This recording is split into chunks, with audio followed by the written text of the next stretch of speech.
안녕하세요, 오렌지킹입니다. 오늘 저희 GQ 코리아 스니커즈의 2020년 첫 촬영인데요. 첫 촬영에 조금 무거운 소식을 전하게 되었습니다. 미국 현지 시간으로 1월 26일 오전에 코비 브라이언트가 탑승한 헬리콥터가 그 LA 외곽 상공에서 이제 추락해서 코비 브라이언트는 물론이고 둘째 딸 지아나 브라이언트와 또 같이 타고 있던 다른 7분이 목숨을 잃었다는 안타까운 뉴스가 보도가 되었습니다.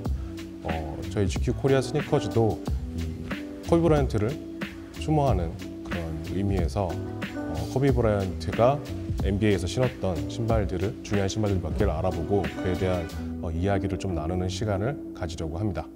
코비 브라이언트는 96년 드래프트에서 1라운드 13번째 부름을 받았어요. 샬럿 호네츠에 부름을 받았다가 바로 트레이드해서 레이커스에서 생활을 시작합니다.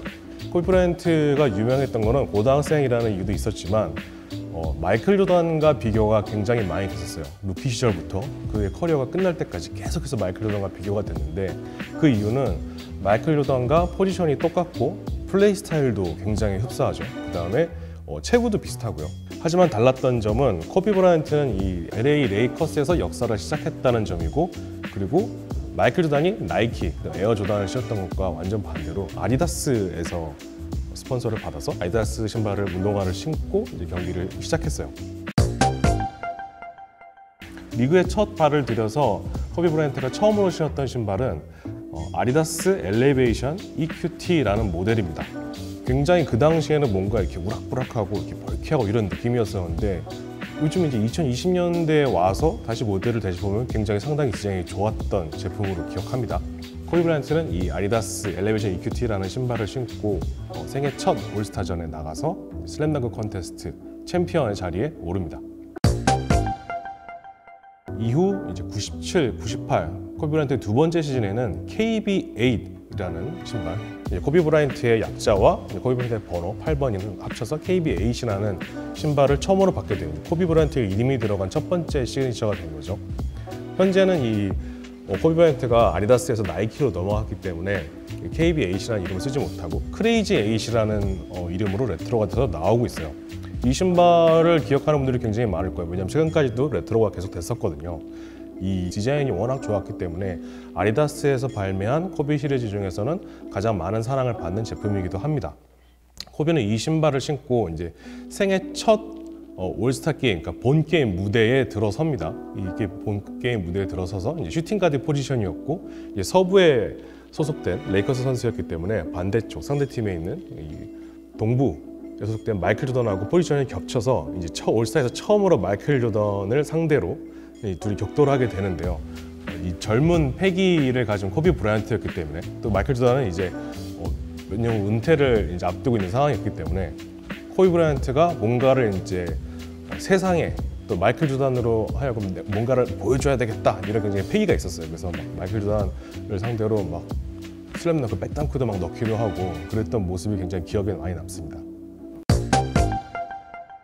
99, 2000 시즌에 와서 정말 특이한 신발이 하나가 발매가 됩니다. 코비라는 신발이 발매가 돼요. 아디다스 코비라는 이름의 신발이었는데 이 디자인 보시면 아시겠지만 굉장히 이렇게 뭐 우주선 같기도 하고 뭔가 운동화 같지 않고 되게 뭐라고 말할 수가 없는 좀 이상한 신발이었어요. 그 당시 이제 또 막 세기말이다 또 이제 밀레니엄이다 해서 모든 이 스포츠 브랜드들이 뭔가 미래지향적인 그런 디자인을 내놓곤 했었는데 그 중에 최고가 코비였어요. 지금 2020년, 20년이 지난 지금 봐도 좀 이해하기 힘든 디자인이긴 한데 이 신발은 당시 코비가 좋아했었던 아우디 TT의 디자인을 본딴 그런 매끄럽고 유연한 디자인을 가지고 있습니다. 그리고 코비는 이 신발을 신고 생애 첫 우승을 레이커스와 함께 하게 되는데요. 재밌는 것은 이 이후에 코비 2도 나오고 했지만 코비 2를 신다가 다시 코비 1을 신고 두 번째 우승, 그 다음에도 다시 코비 1을 신고 세 번째 우승까지 하는 그런 신발이 됐어요. 그래서 이 코비가 8번을 달고 있는 코비의 이 우승 사진을 찾아보시면 아디다스 코비 1을 신고 있는 모습을 보실 수 있어요. 그리고 코비는 2002, 2003 시즌을 맞이하게 되는데요. 이미 어린 나이에 벌써 3번의 NBA 챔피언 3핏을 달성한 후였고 아디다스와의 계약이 종료되면서 더 이상 아디다스 신발을 신지 않게 되는데요. 나이키, 에어 조던, 그리고 컨버스까지 굉장히 다양한 신발을 신고 플레이를 하는데 그 중에서도 가장 눈에 띄는 신발이 있었다면 바로 에어 조던 8 코비 브라이언트의 PE 제품입니다. 레이커스 색상을 가진 흰색, 노란색, 보라색을 가진 에어 조던 8이었는데요. 이 신발을 신고 두 번째 컴백을 했던 마이클 조던의 워싱턴 위저즈와 경기를 갔습니다. 이 경기에서 마이클 조던을 상대로 55점을 내리꽂는 그런 위험을 보이기도 했는데요. 마이클 조던과 굉장히 사이 좋은 그런 사진들도 많고 뭔가 이제는 정말 조던의 시대에서 코비의 시대가 왔다. 좀 이런 것을 좀 상징하는 그런 신발이 되기도 했었습니다. 이 시기에부터는 코비는 이제 나이키와 계약을 해서 나이키 신발을 신게 되는데 처음부터 코비의 이름이 들어간 신발을 신었던 것은 아니고 나이키 줌 에어 허라치 2K4, 2K5라는 신발을 신게 됩니다. 굉장히 많은 선수들이 신는 그런 보급형 농구화였었는데 이 신발의 인기를 끌게 해준 사람이 바로 코비였어요.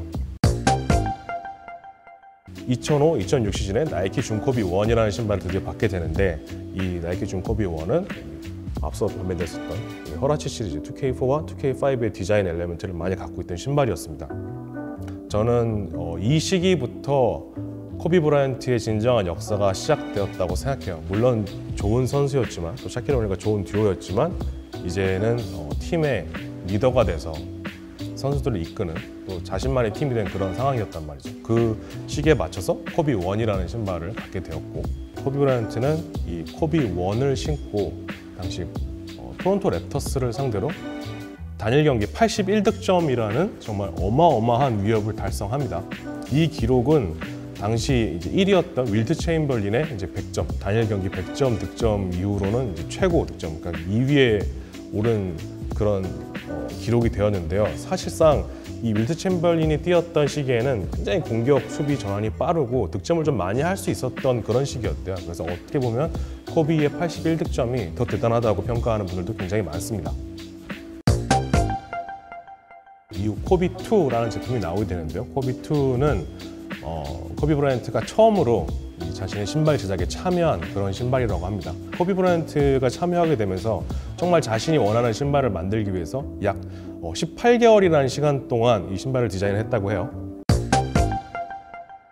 그리고 2007-2008 시즌에 코비3라는 제품이 발매가 됩니다. 앞서 코비1, 코비2와도 굉장히 다른 디자인이었고 허러치 시리즈와도 완전히 다른 디자인의 신발이 발매가 되었는데 코비 또한 이 디자인에 참여했고 나이키에서도 나이키의 전설적인 디자이너 중에 한 명인 이제 에릭 에이바를 코비한테 붙여주게 됩니다. 이 에릭 에이바라는 디자이너는 코비가 은퇴하기까지 계속 코비의 신발을 디자인해주게 되는데요.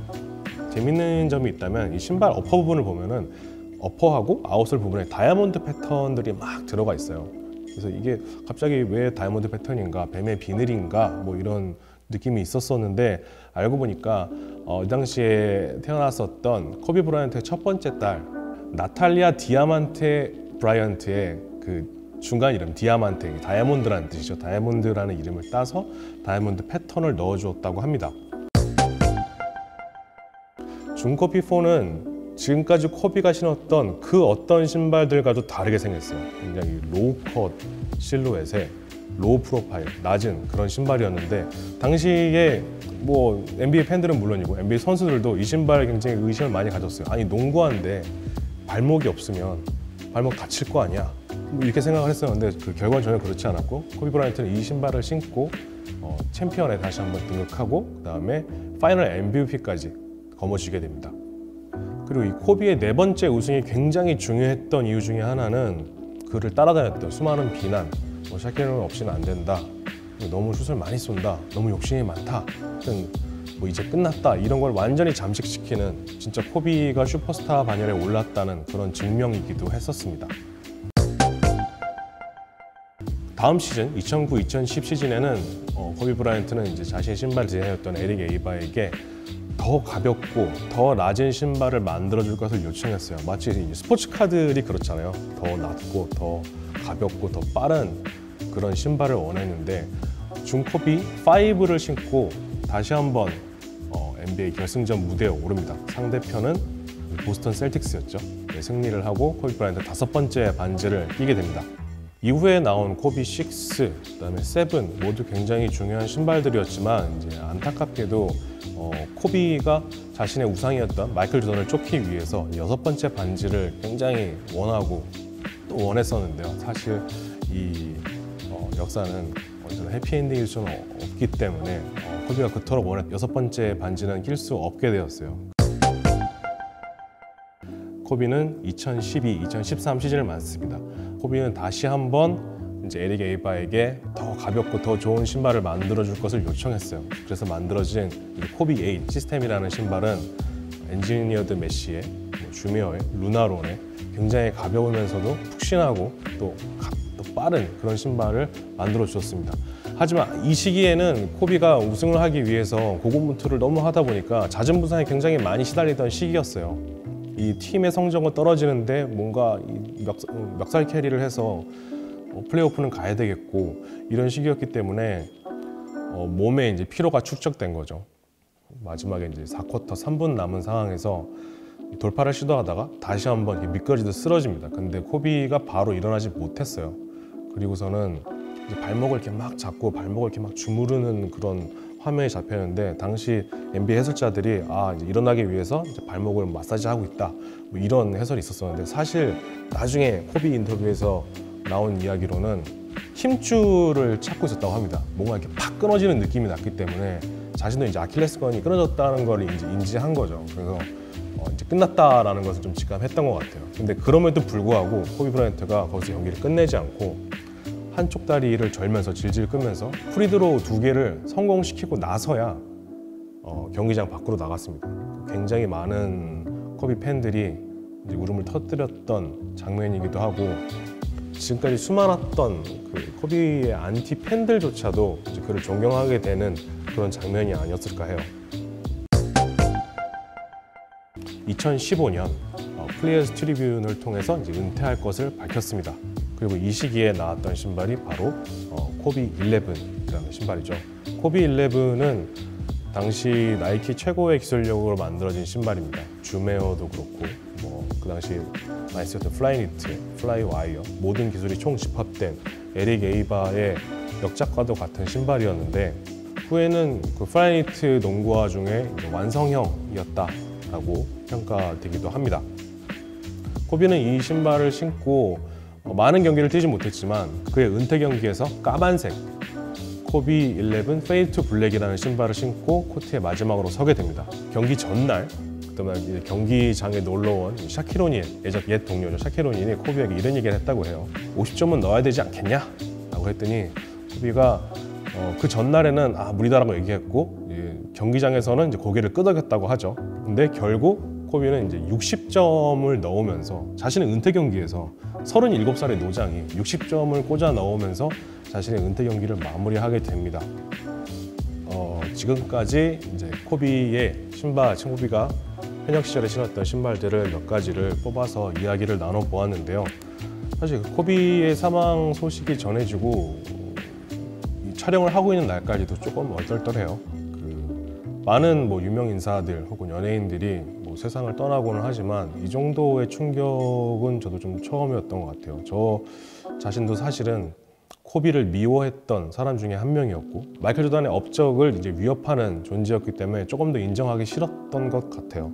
하지만 이제 시간이 지날수록 이 코비가 노력하는 모습, 부상에서 돌아오는 모습, 또 계속해서 싸우는 모습을 보면서 그를 이제 존경하게 되는 마음을 갖게 되었는데요. 갑자기 그가 이제 세상을 떠났다고 하니까 그를 미워했던 시간들이 너무 좀 허무하고 굉장히 좀 죄송스럽게 느껴지는 그런 시간이었던 것 같습니다. 조금 오늘 영상이 조금 저 자신도 그렇고 조금 어둡고 좀 무거웠었는데요. 뭐라고 할까요? 제가 직접 코비를 알고 있었던 것도 아니고 코비를 만나본 적도 없지만 굉장히 그가 남겨준 것에 대한 감사를 이 영상을 통해서 드리고 싶습니다. 자, 오늘도 저희 영상 함께 해주셔서 감사하고요. 또 가능한 한 이 영상, 그다음 또 GQ에 올라와 있는 코비를 위한 기사를 통해서 많은 분들이 코비 브라이언트에 대해서 이야기하고 또 그를 추모할 수 있는 그런 기간이 되면 좋겠습니다. 감사합니다. What can I say? Mamba out.